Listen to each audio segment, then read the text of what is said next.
Hello বন্ধুরা, আমি আজকে চলে আসছি চড়ক পূজার মেলাতে। তো মেলাতে ঢুকতে না ঢুকতেই দেখি প্রচণ্ড ভিড় হয়ে গেছে, কেন কি এখন চড়ক গাছ ঘুরবে সেটা দেখার জন্য। তো সবাইকে জানাই শুভ নববর্ষ।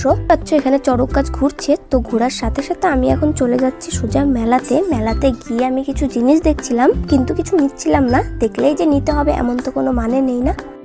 তারপর সেখান থেকে চলে গেলাম বল খেলার দোকানে। আমার দাদা বল খেলছিল, তো বল খেলে আমার দাদা কিছু পায়নি, কিন্তু তবুও আমি আর আমার পাপা চলে গেলাম আবার একটা লটারির দোকানে। সেখানে আমি আর আমার পাপা লটারি কাটছিলাম। তারপর আমি একটা জিনিস পেয়ে গেছি, তো সেটাই আমি দেখাচ্ছিলাম যে হ্যাঁ আমি কিছু একটা পেয়েছি। তো আমার খুব ভালো লাগছিল, কিন্তু কি পেয়েছি জানি না।